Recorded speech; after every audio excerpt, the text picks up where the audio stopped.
They called her Ashfoot. It was a cruel name, born of soot and servitude.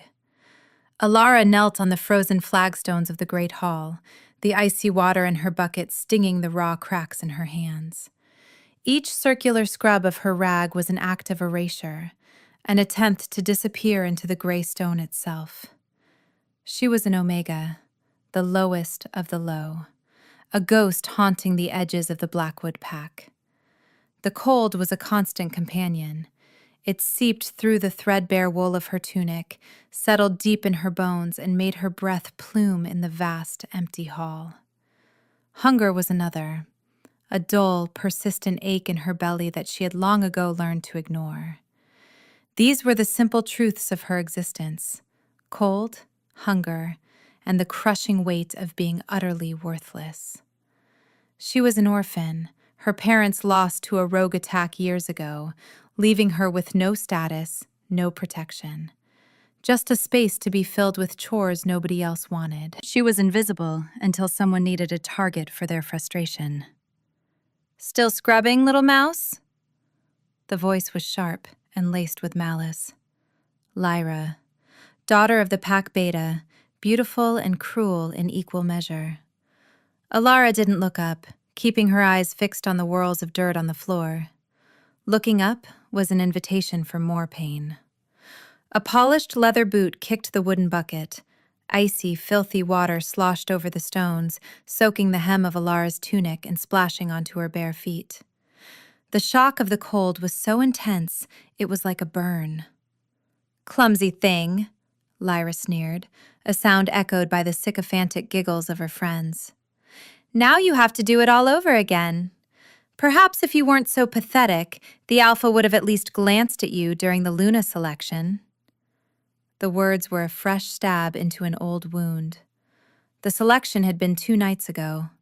Every unmated female had presented herself. Alara had been forced to attend, shoved into the line at the very back, her head bowed. Alpha Marcus hadn't even seen her. He had walked past her as if she were a shadow on the wall. She gritted her teeth, the familiar sting of humiliation burning behind her eyes. She would not cry. She would never give them that. Her resilience was a tiny, stubborn ember glowing in the hollow of her chest. It was all she had left. "Clean it up, Ashfoot," Lyra commanded, her voice dripping with contempt. "And be quicker about it. The warriors are returning soon. We can't have the hall smelling of wet dog and desperation." Lyra and her friends swept away, their laughter echoing off the high, timbered ceiling. Alara remained on her knees, shivering in the spreading puddle. Desperation. Yes, that was the right word. A desperate ache for something more than this, for a single glance of kindness, for a warmth that did not come from a hearth she was forbidden to approach. Slowly, painfully, she began to gather her rags, her movements stiff with cold. She would clean it. She would endure it. She would survive. It was the only thing she knew how to do. That night, the blizzard came. It was not a gentle snowfall, but a raging beast of wind and ice. It howled through the eaves of the longhouse, rattling the shutters and driving snow through every crack. The great hall, usually roaring with the life of the pack, was subdued, the wolves huddled near the central fire pit, their faces grim. A scout, half frozen and covered in ice, had stumbled in an hour before. His words were clipped and frantic. The Northern Patrol, led by the Alpha's own brother, was trapped in the White Fang Pass. The storm had descended upon them without warning, and the way back was blocked by an avalanche. Panic was a low growl in the room. The pass was treacherous even in good weather. In a blizzard like this, it was a death sentence. "We need a guide," Alpha Marcus had roared, his voice cutting through the worried murmurs. "Someone who knows the old hunters' trails, the ones that might be sheltered from the worst of the wind." Silence. The warriors, brave and strong, looked at each other, then at the howling darkness outside. To venture into that storm was suicide. Then, a voice, slick with spite, cut through the tension. Jorik, Lyra's intended mate. "The Omega knows the peaks." All eyes turned to Alara, who was trying to make herself small by the kitchens. "She used to scavenge up there for herbs as a pup. She knows the woods better than a squirrel." It wasn't a suggestion, it was a condemnation. He was offering her life as a cheap sacrifice. She was expendable. If she died, no one would mourn. If she succeeded, the glory would go to the warriors she guided. Alpha Marcus's eyes, hard as flint, landed on her. There was no concern in his gaze, only calculation. "Is this true?" Alara's throat was dry. She could only manage a small, terrified nod. "Then you will lead the rescue party," he declared. It was not a request, it was an order. A thick cloak was thrust into her hands, heavier than any she had ever worn, but still pitifully inadequate against the monster outside. A small pack with a water skin and some dried meat followed. It felt like a final meal. The force of the wind outside the longhouse doors stole her breath. It was a physical blow, a wall of shrieking ice and snow. The wind sliced like claws, finding every gap in her clothing. The warriors, tall and broad in their furs, formed a wedge against the storm, shoving her into the middle. They climbed. The world was a churning vortex of white and black. Alara moved on instinct, her mind numb with cold and fear. She remembered the shape of a gnarled pine, the feel of a certain rock beneath her feet. These were the ghosts of her lonely childhood, now her only guides in a frozen hell. Hours blurred into a nightmare of exertion. The wind screamed, stealing their words, their warmth, their will. One by one, the warriors began to falter. Their superior strength was no match for the mountain's fury. A sudden, violent gust tore at them. Alara heard a shout, a curse lost to the gale. She was knocked from her feet, tumbling down a steep, snow-covered incline. She rolled, snow filling her mouth and eyes, her body battered against unseen rocks.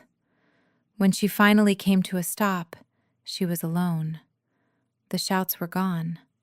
The lights of the warriors' lanterns were gone.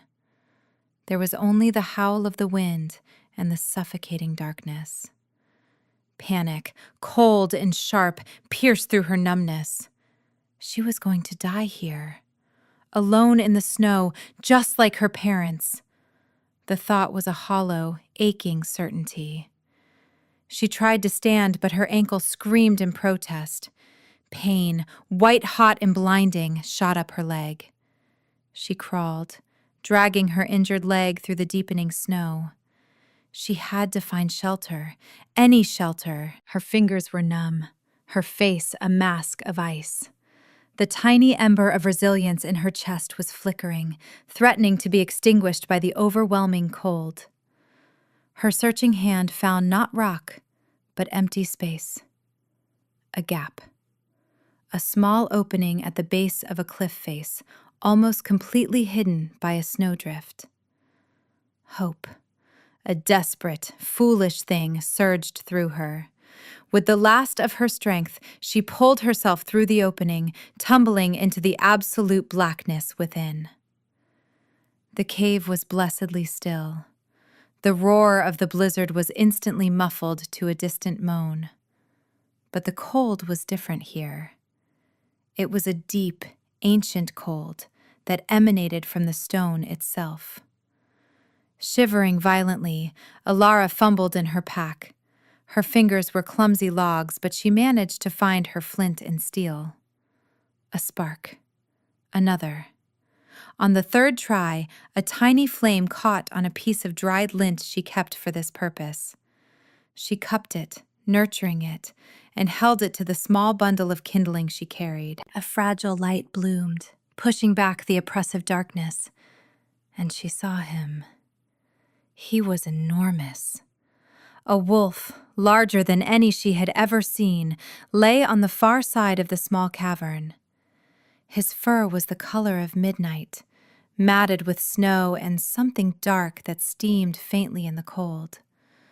A deep, ragged gash ran along his flank, and his breaths were shallow, labored things. He was dying. Fear was a spike of ice in her gut.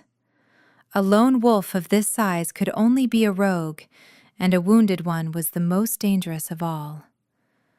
But as her small fire grew, casting a flickering golden light over the scene, she saw not menace in his eyes, but a deep, weary pain. One of his massive paws was caught in the rusted jaws of a hunter's trap, a cruel, ancient thing lined with what looked like silver barbs.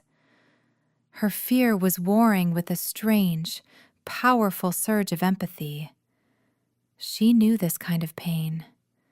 The feeling of being trapped, wounded, and left to die alone. He was a predator, a monster of the wilds, but in this moment, he was just a creature in agony.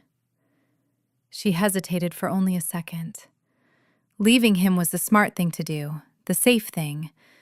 But as she looked at him, shivering in the grip of his own slow death, she saw a reflection of herself. Slowly, cautiously, she approached. The wolf's head lifted, a low, pained growl rumbling in his chest. His eyes, pools of shadow in the firelight, fixed on her. They held no aggression, only a profound exhaustion. "I'm not going to hurt you," she whispered, her voice hoarse.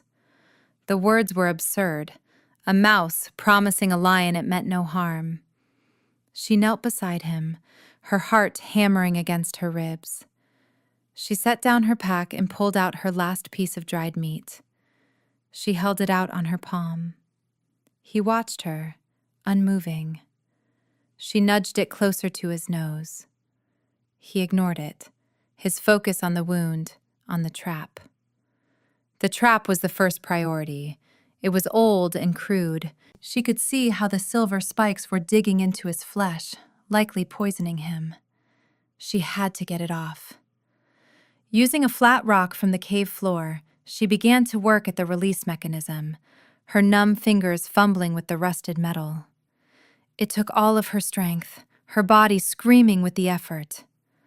The wolf watched her, his breathing growing even more shallow.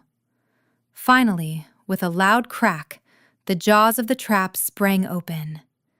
The wolf let out a soft whine, a sound of pure relief that was shockingly vulnerable. He tried to lick the wound but couldn't reach it. Alara took a deep breath. She tore a strip from the hem of her own tunic and uncorked her water skin. The water was nearly frozen, but it would have to do. She gently began to clean the blood and dirt from the gash on his flank. He flinched but didn't pull away. He seemed to understand she was helping. As she worked, her bare fingers brushed against his fur, just over the wound. The world exploded. It was not a sound, but a feeling. A silent detonation of heat and light. A searing, unbearable fire shot up her arm, straight into her heart. She cried out, falling back as a brilliant silver light erupted from her hand, from the point of contact. The light filled the cave, chasing away every shadow, warm and powerful and terrifying. It pulsed with the beat of her own heart, a living thing born of her touch. And the pain, an agony unlike anything she had ever known, burned across her collarbone, as if a blacksmith's brand was being pressed into her skin. She screamed, clutching at her chest, her vision widening out. Through the blinding light, she saw the wolf. He was rising, changing. The form of the great beast dissolved in a shimmer of heat and shadow, bones cracking and reforming. Where the wolf had been, a man now stood, or rather, knelt. He was massive, broad-shouldered and radiating a power that made the very air in the cave tremble. His hair was as black as the wolf's fur, and his skin was pale in the fading silver glow. He was naked, his body a tapestry of old scars and corded muscle. But it was his eyes that held her captive. They were no longer shadowed pools. They were molten gold, glowing with an inner fire, and they were fixed on her with an intensity that stripped her bare. The silver light receded, drawing back into her skin, leaving a faint shimmer on her fingertips. The burning on her collarbone subsided to a deep, throbbing ache. She looked down. There, stark against her pale skin, was a mark.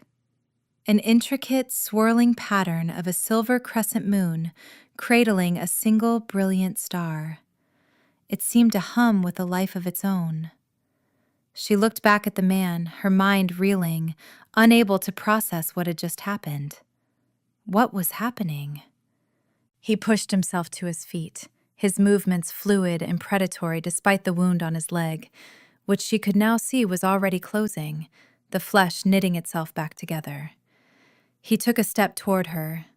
Alara scrambled backward, crab-walking away until her back hit the cold cave wall. Terror, pure and primal, seized her. This was magic, dark magic, and this man, he was not normal. He was something ancient and dangerous. What are you?" she stammered, her voice a thin thread of sound. He stopped, his golden eyes softening slightly at her obvious fear. His voice, when he spoke, was a deep rumble, like thunder rolling through distant mountains. It vibrated in her bones, a strangely familiar sound. "I am Kale." The name meant nothing to her. He took another slow step. "And you," he said, his gaze dropping to the glowing mark on her collarbone, then rising to meet her eyes, "are mine." The words hit her like a physical force. Mine. Possessive. Absolute. Her body reacted before her mind could, a strange, traitorous warmth spreading through her veins at the sound of his voice saying that word. Her instincts, long buried under years of abuse, screamed a single, shocking truth. Safety. But her mind, her rational, terrified mind, screamed danger. "No," she whispered, shaking her head. "I don't know you. I don't know what this is." She gestured wildly at the mark, at him. "You do," Kale said, his voice impossibly gentle. "Your soul does. I have been searching for you for centuries." Centuries? The man was insane. He had to be. A wild hermit of the mountains, touched by madness. But the power rolling off him in waves, the golden eyes, the impossible healing. No, he was something else. "I found you," he murmured, more to himself than to her. He took the final step, closing the distance between them. He was so tall he blocked out the light from her small fire. He knelt in front of her, his presence overwhelming. "I was dying. The silver in that trap. It was meant for me. Poisoned." He reached out, his hand moving slowly, giving her time to pull away. She flinched, but was too paralyzed by fear and confusion to move. His calloused fingertips, surprisingly warm, brushed against her cheek. Another jolt, this one softer, a hum of energy that flowed from him to her and back again. It wasn't painful this time. It felt like coming home, like a missing piece of her soul slotting into place. "The bond," he breathed, his golden eyes wide with awe. "It saved me. You saved me." "The bond?" Alara whispered. "The soul bond, the connection between fated mates," he explained. It is the most sacred law of our kind. When we first touched, it awakened. It marked you as mine, as the Luna Queen. Luna Queen. The title was so absurd, so far removed from her reality as Ashfoot, the worthless Omega, that a hysterical laugh almost escaped her. Her? A queen? She was a servant who slept on a straw pallet by the kitchens. "You're mistaken," she said, her voice gaining a sliver of strength from sheer disbelief. I'm no one. I'm an Omega. Worthless." The words slipped out, a bitter truth she had swallowed her entire life. Kale's expression hardened. The gentleness in his eyes was replaced by a terrifying fire. "Who called you that?" he growled, the sound vibrating with menace. The sudden shift in his demeanor frightened her back into silence.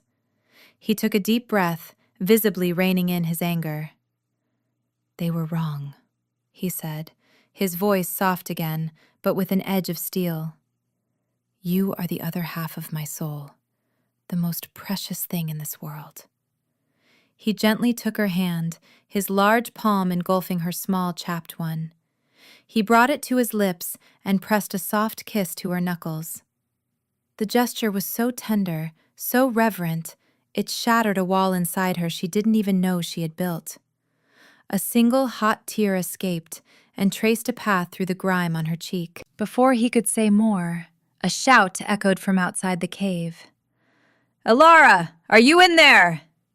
It was Jorik's voice. Kale was on his feet in an instant, his body shielding hers. He pulled the thick cloak from her pack and draped it around his shoulders, concealing his nakedness but not the raw power he exuded. His eyes narrowed. "A friend?" he asked, his voice a low command. "He is from my pack," Alara said, hesitating. Friend was not the right word. No one was her friend. Kale seemed to sense her hesitation.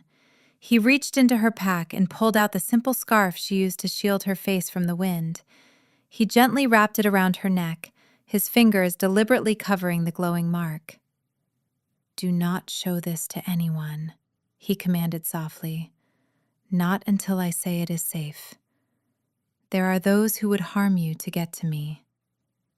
Jorik appeared at the mouth of the cave, his face a mixture of relief and suspicion.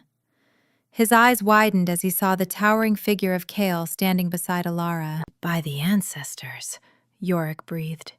"Who are you?" "A traveler, caught in the storm," Kale said, his voice smooth and devoid of the power it held moments before. "This girl saved my life." Yorik's eyes flickered between them. He saw the way Kale stood possessively in front of Alara. He saw the torn hem of her tunic. His gaze lingered on the scarf tied high on her neck, a place where no one would wear a scarf indoors. And for a fleeting moment, a sliver of the silver mark's glow pulsed through the thin fabric. It was barely perceptible, but Jorik saw it. A flicker of triumph, quickly masked, flashed in his eyes. He saw not a queen, but a prize, a key. "We must get you both back to the holdfast," Jorik said, his voice slick with false concern. "The Alpha will want to meet the man whose life our little Omega saved." The way he said little Omega was a deliberate insult, a reminder of her place. Kale's jaw tightened, but he gave a curt nod. He knew they could not stay here. He was still weak, and Alara was freezing. He kept a hand on the small of her back as they followed Jorik out of the cave and back into the raging blizzard. The journey back was a tense, grueling ordeal. The storm had lessened its fury slightly, but the cold was still bone-deep. Kale, though weakened, was a wall of warmth beside her, shielding her from the worst of the wind. He moved with a predator's grace, his golden eyes constantly scanning their surroundings. Jorik led them on a path that felt wrong to Alara. It was more exposed, less direct than the one she would have chosen. A knot of unease tightened in her stomach. "This way is quicker," Jorek shouted over the wind when she questioned him. "Trust me." She had no choice but to trust him. Kale remained silent, his hand never leaving her back, a silent promise of protection. But the wrongness of it all grew with every step. The air grew heavy, thick with a scent that wasn't just pine and snow. It smelled of something metallic and dark. It happened in a narrow ravine. One moment they were trudging through the snow, the next, figures emerged from the swirling white. They were clad in black leather and dark iron, their faces obscured by grim helms. They moved with a chilling silence, their weapons drawn. On their armor was a sigil, a black flame. The Ember Covenant. Dark magic users, assassins, and enemies of the Great Pax. "Jorek, you traitor," Kale snarled, shoving Alara behind him. The raw power she had felt in the cave returned, washing over her in a protective wave. Jorek just smiled, a cruel, triumphant twist of his lips. "The Shadow King pays better than any alpha, my Lord Kale." So he knew. Jorek had known who Kale was all along. This was a trap. Kale didn't waste time with words. He launched himself at the attackers, a blur of motion. Even weakened, he was a force of nature. He moved with a brutal efficiency, his fists like hammers, his speed supernatural. But there were too many. Alara watched in horror as they swarmed him. They wielded not just steel, but magic. Black fire erupted from their palms, forcing Kyle back. One of them threw a heavy net woven with silver threads. It settled over Kyle, and he roared in agony as the metal burned his skin, sapping his strength. While he was entangled, 2 of the Covenant soldiers seized Alara. She struggled, kicking and scratching, but they were too strong. One of them clamped a hand over her mouth, his grip like iron. "We have her!" he shouted. Kyle's head snapped up. His golden eyes, blazing with fury and pain, locked with hers. He roared, a sound of pure primal rage, and tore at the silver net with his bare hands, his flesh smoking where it touched the metal. But it was too late. They were dragging her away up the ravine wall. The last thing she saw was Kyle, fighting like a cornered god, being overwhelmed by sheer numbers. His desperate, furious gaze followed her until she was pulled over the ridge and into the darkness. The separation was a physical agony. The moment they were out of his sight, the bond between them, so new and fragile, stretched taut. It felt like a part of her soul was being ripped from her body. A cry of pure anguish was torn from her throat, muffled by her captor's hand. The warmth that had filled her since the cave was draining away, replaced by an aching, terrifying void. They chained her in a dungeon carved from black, ice-slicked rock. The shackles were silver, and they burned her skin with a cold fire, a constant, agonizing reminder of her capture. The silver acted as a damper, smothering the bond, making the feeling of connection to Kale a faint, desperate flicker in a sea of pain. Days bled into one another in the lightless cell. They gave her stale bread and brackish water, just enough to keep her alive. The cold was absolute. It was worse than the Great Hall, worse than the blizzard. It was a cold that crept into her spirit, seeking to extinguish the last embers of her hope. She was nothing again. No, she was less than nothing. She was a tool, a prisoner. Her brief moment of connection, of feeling precious and chosen, felt like a fever dream. The mark on her collarbone was a dull ache beneath the cold silver, its light suppressed, a secret treasure stolen from her. Sometimes, in the deepest dark, she would focus on the faint thread of the bond. She would pour all her will into it, a silent scream for Kale.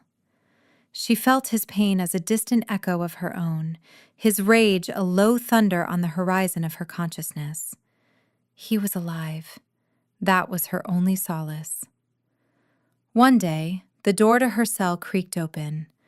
A tall figure stood silhouetted against the torchlight in the hall. He was clad in ornate black armor, and a palpable aura of cold ambition radiated from him. This was not one of the soldiers. This was their master. "So this is the little spark the great Alpha King has been hiding," he said, his voice a smooth, venomous whisper. He stepped into the cell. His face was sharp and intelligent, but his eyes were empty, devoid of warmth or light. This was Lord Vorlag, the Shadow King. He circled her like a predator examining its prey. "You are less impressive than the legend suggested." He reached out and tilted her chin up with a single armored finger. "But it is not you I want. It is the power you hold, the connection you share with him." Alara flinched away from his touch. Vorlag smiled, a chilling, humorless expression. "Kale rules through strength, through this archaic notion of fated bonds and divine right. I believe in a more practical source of power, taking it." He began to pace, his monologue for her and for himself. "For years I have sought a way to break him, to usurp the throne he so arrogantly occupies. And then my servant Jorik brings me the perfect key, you." He stopped in front of her, his eyes gleaming with fanaticism. "There is a ritual, a severing. I will cut your bond to him. The shock of it will shatter his mind, leave him vulnerable, and then I will perform a new binding. I will take the power of the Luna Queen for myself. You will be my vessel, my conduit to ultimate authority." The words washed over her, each one a drop of ice water. He would use her to destroy Kale. He would steal this one beautiful, miraculous thing that had ever happened to her and corrupt it, twist it into a weapon. Despair, absolute and suffocating, crushed her. She had been a fool to hope. She was just Ashfoot, a pawn in a game played by kings and monsters. She was born to be used and discarded. Vorlag laughed at the broken look in her eyes. "Good, you understand your place. The ritual begins on the new moon. Do not worry," he added with a final mocking smile. "I will not kill you. You are far too valuable for that." He swept from the cell, leaving her in the echoing darkness. She slumped against the wall, the silver chains rattling. The void inside her was complete. The faint flicker of the bond was almost gone. She was alone, truly alone. She closed her eyes, letting the cold take her. Let it end. Hold on. The voice was not a sound. It was a thought, a feeling, a spark of impossible warmth in the frozen landscape of her mind. It was faint, strained, but it was unmistakably his. "Alara, hold on." Tears she didn't know she had left streamed down her face, freezing on her cheeks. He was still fighting. He was still reaching for her, across the distance, through the pain, through the suffocating silver. "I am coming." The promise was a lifeline. It was a shield against the crushing despair. The tiny ember of her resilience, the one she had nurtured through years of abuse, sputtered back to life. She would not break. She would not be a vessel for that monster. She would hold on. For Kale. The day of the new moon arrived. The guards dragged her from her cell, her body weak from cold and starvation, but her spirit was a core of stubborn defiance.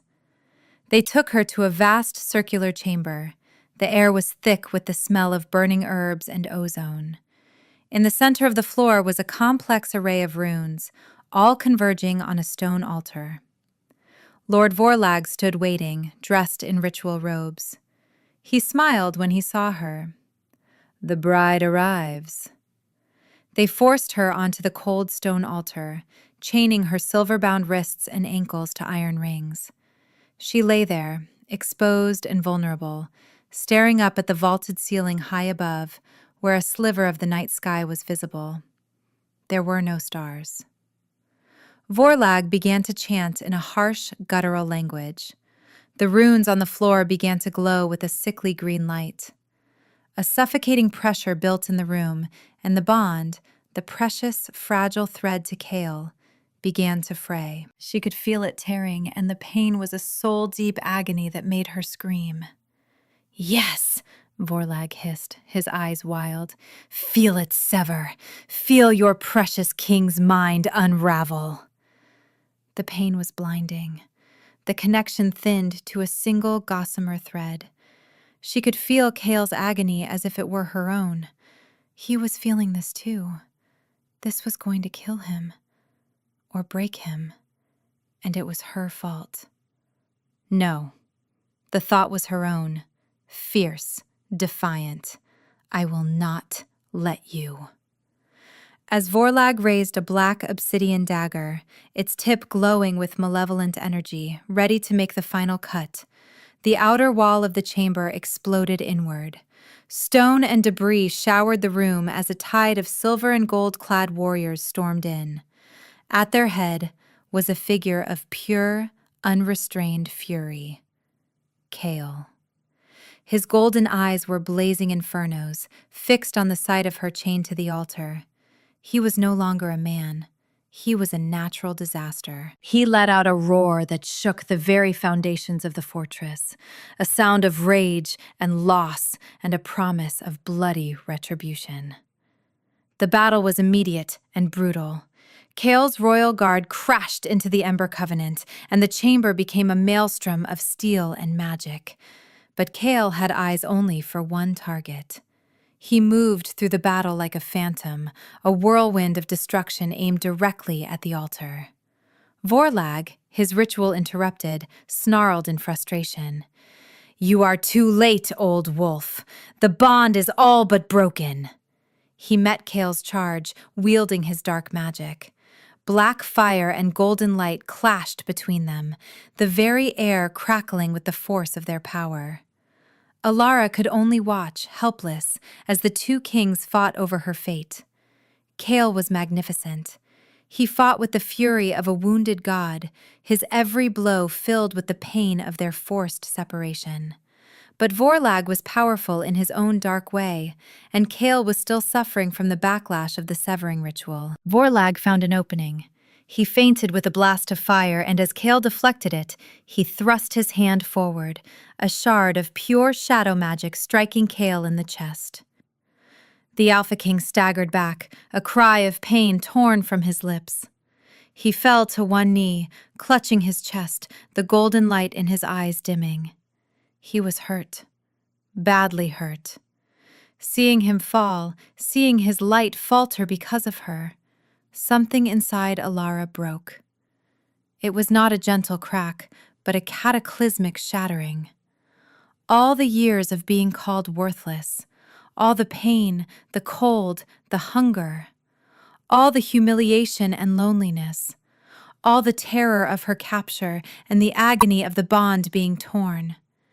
And now, beneath it all, a fierce, desperate love for the man who had looked at her and seen a queen. All of it, the rage, the grief, the love, ignited. A blinding, incandescent wave of pure silver light erupted from her body. It was not the gentle glow from the cave. This was the light of a supernova. It vaporized the silver chains holding her, turning them to dust. It blasted outward, a holy fire that incinerated the Ember Covenant soldiers near the altar, their dark magic dissolving into nothingness before its purity. The wave of light washed over Kael. It sank into his wound, not burning, but healing. The shadow magic dissolved, and the golden light in his eyes flared back to life, brighter than before. He looked at her, his expression one of utter awe. Alara sat up on the altar. She was no longer shivering. She was burning. Power, vast and overwhelming, coursed through her veins. The mark on her collarbone was a blazing star, a miniature sun against her skin. The light swirled around her, a cloak of celestial energy. She was no longer Ashfoot. She was no longer a victim. She rose to her feet and turned her gaze upon Lord Vorlag. The Shadow King stared at her, his face a mask of disbelief and terror. "No," he whispered. "You were supposed to be nothing. A weak, worthless Omega." Alara took a step off the altar, the stone cracking under her feet.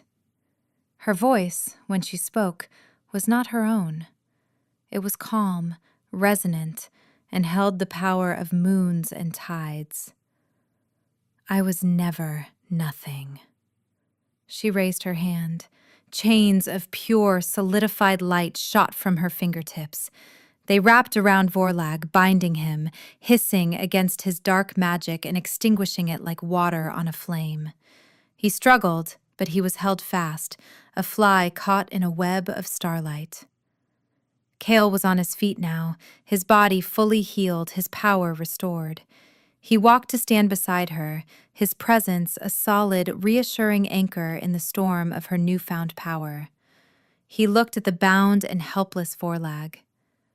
"You threatened my mate," Kale said, his voice deadly calm. "You tried to break my queen." He summoned a blade of pure golden energy into his hand and with a single swift movement delivered the final blow. Lord Vorlag's reign of shadow was over. With his death, the remaining Covenant soldiers broke and fled, only to be cut down by the royal guard. Silence fell over the chamber, broken only by the panting of warriors and the soft, humming crackle of the light still emanating from Alara. The battle was over. The power receded, drawing back into her, leaving her standing there, swaying with exhaustion. Kale was there in an instant, his strong arms catching her before she could fall. He held her close, his face buried in her hair. "You're safe," he murmured, his voice thick with emotion. "I have you."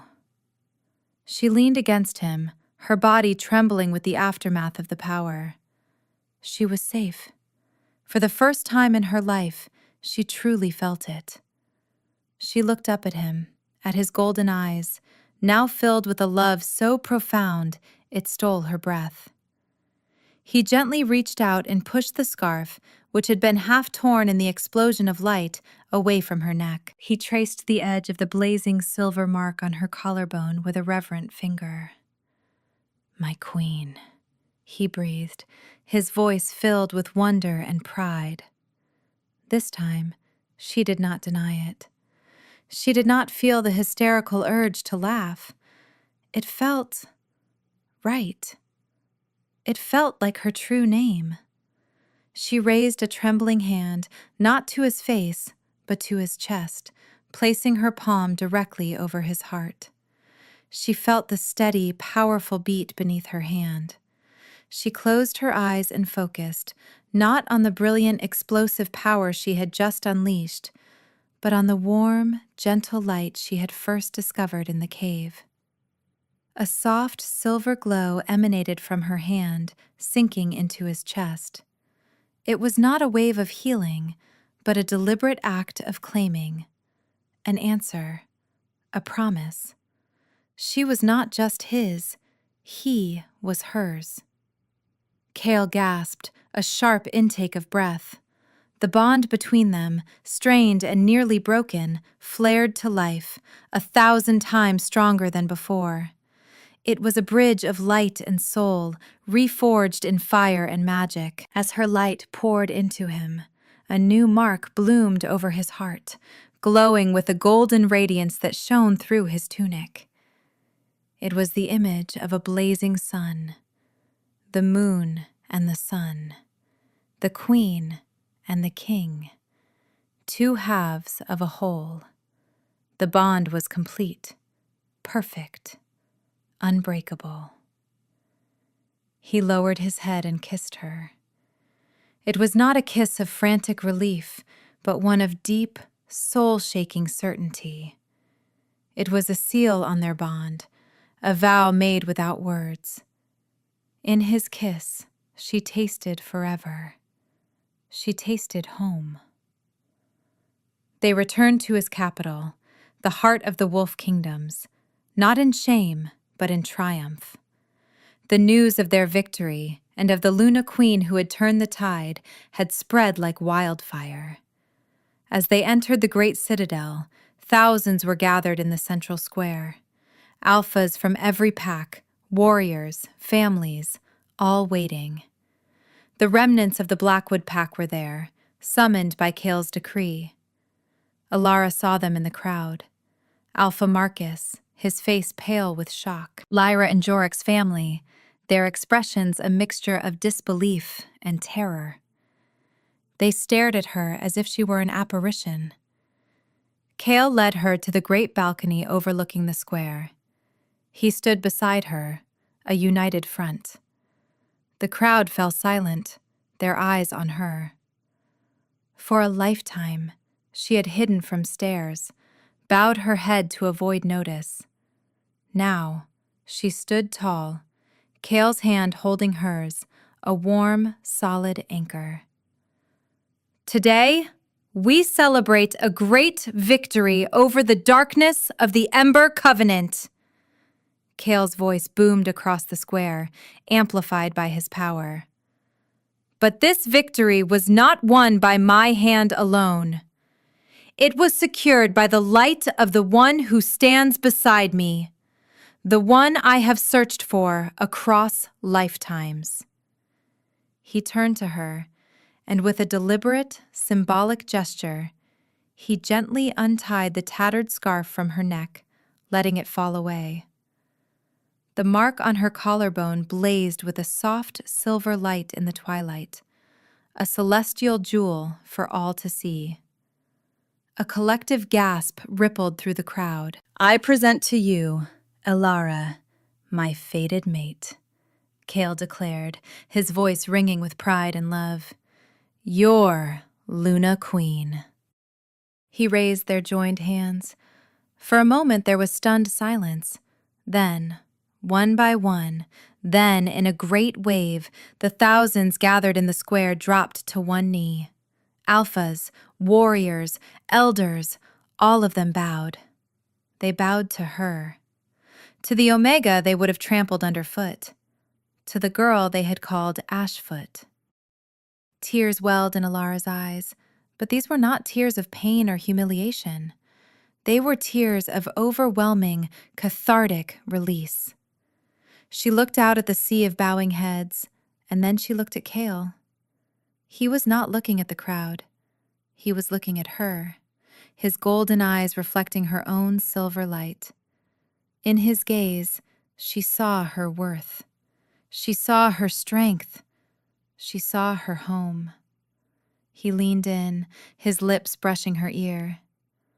Welcome home, he whispered. She was no longer invisible. She was a beacon. She was no longer worthless. She was a queen. She was no longer alone. She was loved. And as she stood there, bathed in the light of her own power and the love of her king, Alara finally, truly, understood she was exactly where she was always meant to be.